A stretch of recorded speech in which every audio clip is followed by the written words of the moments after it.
Hello friends and my dear students, welcome back. Object oriented programming using C plus plus के अंदर आज हम लोग जो डिस्कस करने जा रहे हैं वो टोकन्स का कंसेप्ट है। Tokens used in the C plus plus. इससे पहले हम लोगों ने principle of object oriented paradigm के बारे में डिस्कस किया था, उसके डिफरेंट प्रिंसिपल्स देखे थे और डिफरेंट एप्लीकेशंस को डिस्कस किया था। और उसके बाद हम लोगों ने कॉड ब्लॉक्स के बारे में डिस्कस किया था। तो चलिए आज हम लोग टोकन्स के बारे में देखते हैं कि टोकन्स इन सीपीपी है क्या। तो टोकन्स की एक छोटी सी हम डेफिनेशन पे डिस्कस करते हैं। पहले एक छोटी सी डेफिनेशन दे देते हैं टोकन्स की। होता क्या है टोकन। टोकन एक्चुअल में वो स्मॉलेस्ट यूनिट है प्रोग्राम के अंदर जिसका एक अपना पर्टिकुलर मीनिंग होता है और वो एक एक्शन को रिप्रेजेंट करता है। एक्शन को मीनिंग कंपाइलर उसका एक अपना मीनिंग निकाल के और उसे इम्प्लीमेंट करता है, तो उसे हम टोकन कहेंगे।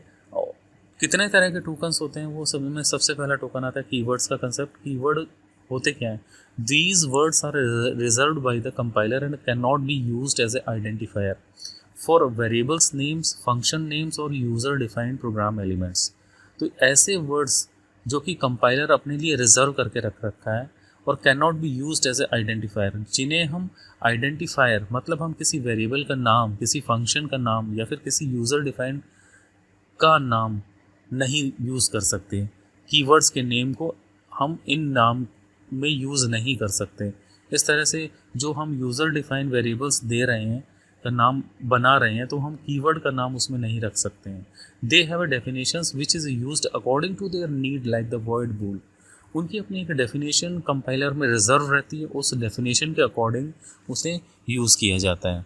कंपाइलर उसे यूज़ करता है, जैसे कि वॉइड है, बूल है, एक्सेट्रा तमाम तरह के टोकन्स आते हैं। अब देखिए नेक्स्ट जो टोकन है उसमें आइडेंटिफायर का कंसेप्ट आता है कि आइडेंटिफायर एक्चुअल में होते क्या है। These are the names given by the programmer to the variables और यूज़र डिफाइंड एलिमेंट्स। ये एलिमेंट्स में स्पेलिंग मिस्टेक हो गया है तो इस एल यहाँ पे मिस्टेक हुआ है। तो these are the names given by the programmer, मतलब ये ऐसे नाम होते हैं जो कि प्रोग्रामर वेरिएबल्स को रखता है या फिर यूज़र डिफाइन जितना जो कुछ भी यूज़ किया जा रहा है उसका उसे नाम प्रोवाइड किया जाता है। This include both constant and variables. The name given must follow certain rules. इसमें कांस्टेंट और वेरिएबल्स दोनों के नाम ही हो सकते हैं और ये जो नाम है देते समय कुछ रूल्स को फॉलो किया जाता है। तो जिसमें सबसे पहला रूल है only alphabet, digits and underscores are permitted. जब हम किसी भी वेरिएबल का यूज़र डिफाइंड नाम देते हैं तो उस नाम में केवल अल्फ़ाबेट और डिजिट्स और अंडरस्कोर्स ही परमिटेड होते हैं। The name must start from alphabet not any other. Other यहाँ पे टी आएगा, OTHER, एच आएगा यहाँ पे, सिंबल और नंबर। तो यहाँ पे द नेम हमेशा अल्फ़ाबेट से ही स्टार्ट होगा, नाम किसी सिंबल से स्टार्ट नहीं कर सकते या फिर हम किसी नंबर से नहीं स्टार्ट कर सकते। और ये केस सेंसिटिव होते हैं। केस सेंसिटिव का मीनिंग ये होता है कि अपर केस में लिखा हुआ नाम, लोअर केस के अंदर लिखा हुआ नाम, बोथ आर डिफरेंट, या फिर प्रॉपर केस के अंदर लिखा हुआ नाम या फिर कैमिल केस के अंदर लिखा हुआ नाम, ये सब एक दूसरे से डिफ़र करेंगे। तो कहने का मतलब these are the case sensitive. Next है a keyword can not be used as a variable name. A variable name, keyword को वेरिएबल नेम नहीं बना सकते हैं हम लोग क्योंकि कीवर्ड की ऑलरेडी डेफिनेशन कंपाइलर में दी गई है। नेक्स्ट हमारा जो है टोकन्स का कंसेप्ट, उसमें आइडेंटिफायर्स में डेटा टाइप्स का कंसेप्ट आता है। डेटा टाइप्स मतलब types of A variables, variable के टाइप्स। तो इसमें सबसे पहले जो आते हैं वो हैं बिल्ट इन या फिर fundamental data types. Fundamental data types C plus plus के अंदर जो है वो void, integral and floating point, ये तीन तरह से इन्हें तीन कैटेगरी में डिवाइड किया जाता है। अब देखिए ये जो पूरा क्लासिफिकेशन है ये साइज़ के बेस पे है। डेटा टाइप के साइज़ के बेस पे हम क्लासीफाई कर रहे हैं उन्हें। तो वॉइड टाइप का जो डेटा होता है ये एक्चुअल में जैसे हम किसी भी फंक्शन को डिज़ाइन करते हैं, कोई भी डेटा टाइप जैसे उसमें कोई आर्गुमेंट पास नहीं करना है फंक्शन के अंदर तो हम वॉइड यूज़ करते हैं, या फिर फंक्शन हमारी कोई वैल्यू रिटर्न नहीं करा रहा है तो हम उसे वॉइड यूज़ करते हैं। तो function void C plus plus के अंदर एक ऐसा जेनेरिक टाइप के पॉइंटर को डिक्लेयर करने में यूज़ होता है। इसी के साथ वॉइड एक ऐसे जेनेरिक टाइप के पॉइंटर को डिक्लेयर करने में यूज़ होता है जिसके अंदर हम किसी भी डेटा टाइप के एड्रेस को स्टोर करा सकते हैं। जनरली होता क्या है कि हम इंटीजर टाइप के वेरिएबल के एड्रेस को इंटीजर टाइप के पॉइंटर में ही स्टोर करते हैं और फ्लोट टाइप के डेटा के एड्रेस को फ्लोट टाइप के पॉइंटर में ही स्टोर करते हैं। बट वॉइड एक ऐसा जेनेरिक टाइप का पॉइंटर होता है जिसके अंदर आप दोनों तरह के डेटा टाइप के एड्रेस को स्टोर कर सकते हैं। ये हम लोग प्रैक्टिकल सेशन में करेंगे।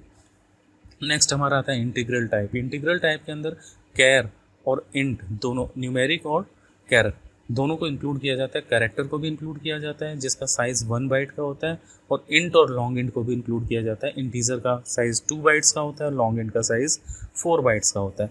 साथ ही इनके साइंड और अनसाइंड कंसेप्ट भी इंक्लूड किए जाते हैं इसके अंदर। सिमिलरली फ्लोटिंग पॉइंट के अंदर फ्लोट और डबल दो तरह का डेटा टाइप है और फ्लोट के अंदर भी साइंड अनसाइंड होता है, 4 बाइट का स्पेस कवर करता है और डबल जो है वो 8 बाइट का स्पेस कवर करता है। साथ ही इनके एक लॉन्ग डबल का कंसेप्ट आता है। लॉन्ग डबल जो होता है वो 10 बाइट्स का स्पेस कवर करता है। तो इस तरह से हमारे ये फंडामेंटल डेटा टाइप्स हैं। फंडामेंटल डेटा टाइप्स के बाद आते हैं डेराइव्ड डेटा टाइप्स। डेराइव्ड वो डेटा टाइप्स होते हैं जो कि फंडामेंटल डेटा टाइप्स से मिलके बनाए जाते हैं और इस तरह के डेटा टाइप्स के अंदर जो इंक्लूड किया जाता है वो एरेज है। हम लोगों ने सी लैंग्वेज के अंदर एरेज को स्टडी किया था। C++ के अंदर इंट्रोडक्टरी कंसेप्ट देखेंगे एरेज का प्रैक्टिकल सेशन के अंदर। पॉइंटर्स एक्चुअल में सी लैंग्वेज के अंदर हम लोग स्टडी किए थे और पॉइंटर्स जो हैं वो इस तरह के डेटा टाइप होते हैं जो एड्रेस को स्टोर करके रखते हैं। फंक्शंस बेसिकली 4 कैटेगरीज होती हैं फंक्शंस की जो बार बार हम यूटिलाइज कर सकते हैं, जिन्हें हम बार बार कॉल कर सकते हैं और जिनके बेसिस पे लाइन ऑफ कोड्स को बार बार हम एक्सेस कर सकते हैं। कुछ लाइन ऑफ कोड को हम बार बार एक्सेस कर सकते हैं और रेफरेंस टाइप का एक नया डेटा टाइप इसमें इंक्लूड किया गया है जो कि डेराइव्ड में कंसेप्ट में आता है। तो ये देखेंगे अभी हम लोग प्रैक्टिकल इसका। और यूज़र डिफाइंड डेटा टाइप के अंदर डेराइव्ड और बिल्ड इन और यूज़र डिफाइंड खुद, इन तीनों की को इंक्लूड करके यूज़र डिफाइंड डेटा टाइप बनाया गया है जिसके अंदर स्ट्रक्चर्स जो कि हम लोगों ने सी के अंदर स्टडी किया था, यूनियंस, क्लास एंड इनम्स, ये जो है यूज़र डिफाइंड डेटा टाइप्स के अंदर इंक्लूड किए जाते हैं। इनम्स कॉन्स्टेंट्स होते हैं, कॉन्स्टेंट्स वैल्यूज़ होती है जिनकी वैल्यूज़ आप चेंज कर सकते हैं। चेंज करके प्रोग्राम के अंदर हम उन्हें चेंज नहीं कर सकते। इनम्स की वैल्यू को प्रोग्राम के अंदर चेंज नहीं कर सकते बट उन्हें इनिशियली जहाँ पे आपने इनम इनिशियलाइज़ किया है वहाँ पे उसे बदल सकते हैं।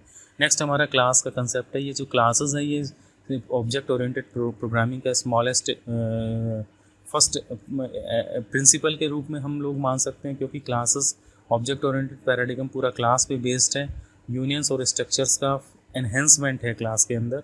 यहाँ पे स्ट्रक्चर और यूनियंस के अंदर डेटा टाइप डिक्लेयर होते हैं लेकिन यहाँ पे functions with different access specifiers भी यूज़ किया करते हैं हम। डेटा टाइप्स के साथ फंक्शंस को भी यूटिलाइज़ किया जाता है और डिफरेंट प्रिंसिपल्स को ऑब्जेक्ट ओरिएंटेड पैराडिगम के डिफरेंट प्रिंसिपल्स को इन्वॉल्व करके इसे बनाया जाता है।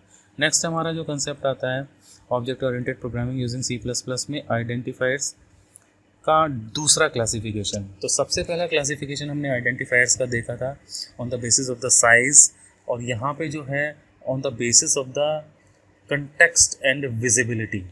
अब देखिए स्टोरेज क्लासेस के फॉर्मेट में है ये। तो स्टोरेज क्लासेस होती क्या है? The variables so far declared in the program have their storage type which define the visibility. मतलब ऐसे वेरिएबल्स जो प्रोग्राम के अंदर डिक्लेयर किए जाते हैं उनका storage type which defines the visibility, उनका एक अपना स्टोरेज टाइप होता है जो कि डिफाइन करता है उनकी विजिबिलिटी और उनका लाइफ टाइम। तो विजिबिलिटी में क्या इंक्लूड किया जाता है? स्कोप ऑफ द वेरिएबल और accessed by the different modules. Scope of the variable मतलब वो कहाँ कहाँ पे एक्सेस हो सकता है। और नेक्स्ट है लाइफ टाइम, मतलब duration till a variable remains active during programme.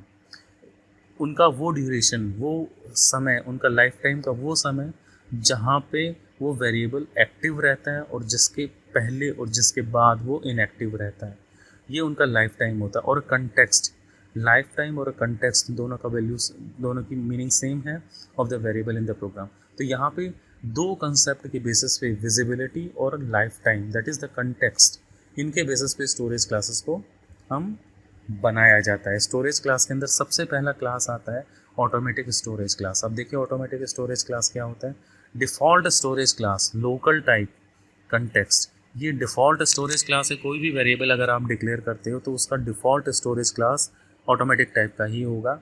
ये लोकल टाइप क्या होता है, इनका कंटेक्स्ट मीनिंग इनकी लाइफ टाइम जो होती है वो लोकल होती है, गार्बेज से इनिशियलाइज होते हैं। अगर आपने इन्हें इनिशियलाइज नहीं किया, initialize by the garbage, if not and program control leaves the block it becomes inactive. यदि प्रोग्राम का कोड जो होता है, प्रोग्राम का कंट्रोल जो होता है उस पर्टिकुलर कोड को लीव करता है, छोड़ता है, तो वहाँ पे वो इनएक्टिव हो जाता है। नेक्स्ट है आपका external storage class. As a name indicating external, global type का कंटेक्स्ट होता है इनका, मतलब इनकी लाइफ टाइम तो ग्लोबल टाइप की होती है। जीरो से इनिशियलाइज होते हैं, initialize by zero, accessed by all modules as all the modules equally access it. सभी मॉड्यूल्स, प्रोग्राम के अंदर जितने मॉड्यूल्स हैं, यदि हमने एक एक्सटर्नल स्टोरेज क्लास का वेरिएबल डिक्लेयर किया है तो वो इक्वली उसके ऊपर अधिकार होगा उस वेरिएबल के ऊपर, और इक्वली वो वेरिएबल एक्सेस किए जा सकते हैं। नेक्स्ट है static storage class. Static storage class के अंदर देखिए विजिबिलिटी और life time both are differ. Visibility तो लोकल होती है इसकी, लेकिन लाइफ टाइम एक्सटर्नल होता है। Meaning visibility that is the scope of the variable is local context होता है, लेकिन उसका जो लाइफ टाइम जो होता है वो लॉन्ग होता है। लॉन्ग मीनिंग वो एक्सटर्नल अपनी वैल्यू को रिटेन करके रखता है और फ्यूचर में उसका यूटिलाइज़ किया जा सकता है, फ्यूचर में उसे उसकी वैल्यू को फर्दर एक्सेस किया जा सकता है। ये हम लोग प्रैक्टिकली सारा करके देखेंगे प्रैक्टिकल सेशन के अंदर। Register storage class to increase the access speed of the variable. This keyword allow to use the CPU registers for the variables. Variables को CPU के रजिस्टर्स में स्टोर करने के लिए रजिस्टर स्टोरेज क्लास का use किया जाता है। और यहाँ पे माइक्रो प्रोसेसर के कुछ अपने जो रजिस्टर्स होते हैं ताकि ये वेरिएबल बहुत तेज़ी से, बहुत फास्टली एग्जीक्यूट हो in comparison with static, external and automatic variables. तो इस तरह से हमने देखा कि आइडेंटिफायर्स में दो तरह से वेरिएबल्स को क्लासीफाई किया जाता है। पहला classification on the basis of size है और दूसरा classification on the basis of visibility and life time. तो इस तरह से हम दो तरह का क्लासिफिकेशन है। अब देखिए नेक्स्ट कंसेप्ट जो हमारा आता है वो टोकन्स में कांस्टेंट। अब कांस्टेंट हम कितने तरीके से डिक्लेयर कर सकते हैं, तो यहाँ पे ये हमने 4 कैटेगरीज कांस्टेंट को डिक्लेयर करने की रखी है। सबसे पहली कैटेगरी है simple constant using const keyword. C++ requires const must be initialized, but ANSI C does not require it. Due to internal linkage, its context is local. Simple constant हम simply const keyword के साथ किसी भी variable को अगर हम declare कर देते हैं तो वो कांस्टेंट हो जाता है, और उसकी वैल्यू को फर्दर हम चेंज करने की कोशिश करेंगे तो वो चेंज नहीं होगी, because it is a constant. C++ requires const. अब लेकिन ANSI इसे सपोर्ट नहीं करता क्योंकि इसके अंदर इंटरनल लिंकेज होता है, दैट इज़ इसका जो कंटेक्स्ट है वो लोकल होता है इसका कंटेक्स्ट एक पर्टिकुलर डिलीमीटर से स्टार्ट होकर एक पर्टिकुलर ब्लॉक के अंदर ही ख़त्म हो जाता है। नेक्स्ट आता है सिंबॉलिक कांस्टेंट। अब देखिए सिंबॉलिक कांस्टेंट हैश डिफाइन से शुरू होता है कि हमने हैश डिफाइन करके किसी भी सिंबल को डिक्लेयर कर दिया और उस सिंबल का एक वैल्यू डिक्लेयर कर दिया। अब वो जो वैल्यू है वो सिंबल जहाँ भी यूज़ होगा उस वैल्यू से वो रिप्लेस हो जाएगा। तो symbolic constant using hash define it does not require any data type declaration, only symbols can be considered. यहाँ पे डेटा टाइप का डिक्लेरेशन की ज़रूरत नहीं होती, केवल सिंबल्स को कंसिडर किया जाता है।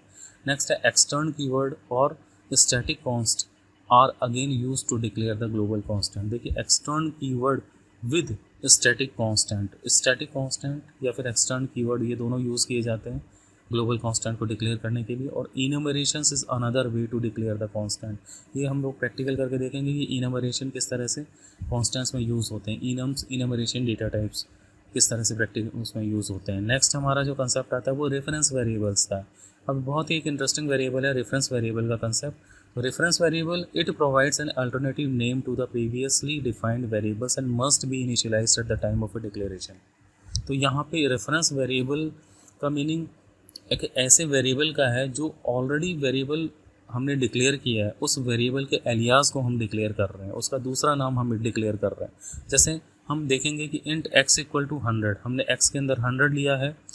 Int %y equal to x, तो यहाँ पे हमने x का एक एलियास क्रिएट किया है, that is another name, that is एक रेफरेंस वेरिएबल को डिक्लेयर किया है, दैट इज़ y।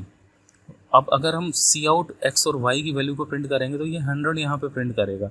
अब हम एक्स के अंदर तब्दीली कर रहे हैं, एक्स के अंदर हम 200 कर रहे हैं, तो 200 यदि हम एक्स के अंदर किया तो हम सी आउट एक्स और वाई करेंगे तो ये दोनों वेरिएबल 200 को ही रिप्रेजेंट करेंगे। जबकि सिंपली हम यहाँ पे देखें कि int x equal to 100 y equal to x, x के अंदर 100 है, वाई के को एक्स को वाई में इनिशियलाइज कर दिया, तो अभी तो इसके अंदर दोनों के अंदर 100 है, तो सी आउट 100 और 100 प्रिंट करेगा। बट यहाँ पे x equal to x plus 100, अब एक्स के अंदर हमने 200 कर दिया। अब अगर हम सी आउट एक्स और वाई करेंगे तो यहाँ पे एक्स के अंदर तो 200 प्रिंट होगा बट वाई के अंदर 100 ही प्रिंट होगा, जबकि रेफरेंस वेरिएबल के अंदर दोनों में 200 प्रिंट होगा। तो ये एक बिग डिफरेंस है in between the simple variable and reference variable. Next हमारा जो आता है कंसेप्ट वो operators in the C plus plus है। देखिए सी प्लस प्लस के अंदर डिफरेंट ऑपरेटर जो कि हम प्रैक्टिकली देखेंगे वो है, सबसे पहला arithmetic operator, plus minus multiplication division and modulus operator. Next relational operator में greater than, less than, greater than equal to, less than equal to और double equal to, that is the comparison operator. Next है हमारा logical operator जिसमें double ampersand, double parallel bars और not operator. Compound assignment operator में simple assignment operator और simple assignment और compound assignment, मतलब combination of assignment operator and arithmetic operator. ये हमारे C plus plus C language के ही ऑपरेटर्स हैं सारे। Conditional operator that is the ternary operator, और bitwise operator that is the on the basis of bits, that is anding, oring, ये जो है बिटवाइज ऑपरेटर में इंक्लूड होता है। अब देखिए सीपीपी में कुछ एक्स्ट्रा ऑपरेटर्स यूज़ किए जाते हैं जैसे स्कोप रेजोल्यूशन ऑपरेटर, ये सी में भी यूज़ किया जाता है बट ये सी प्लस प्लस में एग्जैक्टली सी प्लस प्लस में यूज़ किया जाता है स्कोप रेजोल्यूशन ऑपरेटर। नेक्स्ट है pointer to the member declarator, pointer to the member operator and manipulators like the set डब्ल्यू, एंडल और न्यू डिलीट। तो ये जो मैनिपुलेटर्स हैं लाइक द सेट डब्ल्यू और एंडल, ये आयो मैनिप डॉट एच हेडर फाइल में डिफाइन किए गए हैं, तो इनका भी यूज़ यहाँ पे सी प्लस प्लस में एज ए ऑपरेटर यूज़ किया जाता है। तो ये हम लोग पूरा प्रैक्टिकली करके देखेंगे अगले प्रैक्टिकल सेशन के अंदर। नेक्स्ट हमारा जो है object oriented programming in using CPP के अंदर टाइप कास्टिंग का कंसेप्ट। और देखिए ये सी का ही कंसेप्ट इंक्लूड किया गया है, टाइप कास्टिंग। और सॉरी, टाइप कास्टिंग होता क्या है? जब हम डिफरेंट वेरिएबल्स को यूज़ करते हैं, अलग अलग तरह के वेरिएबल्स को यूज़ करते हैं, तो एक वेरिएबल को दूसरे वेरिएबल के अंदर या तो ऑटोमेटिकली चेंज कर दिया जाता है या फिर एक वेरिएबल को दूसरे वेरिएबल के अंदर explicitly, that is implicitly automatically change हो रहा है, explicitly by forcefully we are changing the one data type to another data type. तो implicit casting, that is implicit casting में दो तरह की कैटेगरीज हैं, unary casting and binary casting. Suppose हम यूनरी कास्टिंग के अंदर सपोज हमने इंट एक्स डिक्लेयर किया जो कि 2 बाइट्स का है, या फिर शॉर्ट इंट डिक्लेयर किया है जो कि 1 बाइट का स्पेस कवर करता है, तो ऑपरेटिंग सिस्टम को वो 1 बाइट, यदि आपका 64 बिट ऑपरेटिंग सिस्टम है, 64 बिट मशीन है, तो वो 64 बिट 1 बिट को 64 बिट में कन्वर्ट करके, 1 बाइट को 64 बिट में कन्वर्ट करके फिर उस पर वर्क करेगा। That is unary internal casting implement होती है। जबकि बाइनरी के अंदर क्या होता है कि हम जब दो डेटा टाइप का अप कास्टिंग जितनी भी होती है वो बाइनरी कास्टिंग होती है। जैसे हम इंट और शॉर्ट इंट का यूज़ कर रहे हैं तो वो, या फिर इंट या फिर कैर का यूज़ कर रहे हैं, दोनों एक साथ वर्क पे और कोई ऑपरेटर इंप्लीमेंट कर रहे हैं तो वो कन्वर्ट हो जाएगा इंटीजर के अंदर, या फिर इंट और लॉन्ग इंट के अंदर अगर हम वर्किंग कर रहे हैं तो वो लॉन्ग इंट के अंदर कन्वर्ट हो जाएगा, और यदि लॉन्ग इंट और लॉन्ग डबल के अंदर वर्किंग कर रहे हैं तो वो लॉन्ग डबल के अंदर कन्वर्ट हो जाएगा। That is the up casting, automatically casting हो रहा है। और एक्सप्लिसिट कास्टिंग के अंदर क्या होता है, डाउन कास्टिंग होती है। डाउन कास्टिंग में जितनी भी ऑपरेटर्स को यूज़ करते हुए कास्टिंग होती है उसे हम डाउन कास्टिंग कहेंगे, एक्सप्लिसिट कास्टिंग कहेंगे। तो होप आप लोगों को ये कंसेप्ट पूरा क्लियर हुआ होगा, समझ में आया होगा। नेक्स्ट हम लोग इसी के बारे में डिस्कस करेंगे, एक थ्योरेटिकल सेशन और करेंगे, उसके बाद प्रैक्टिकली सेशन हम लोग शुरू करेंगे। Okay, thank you.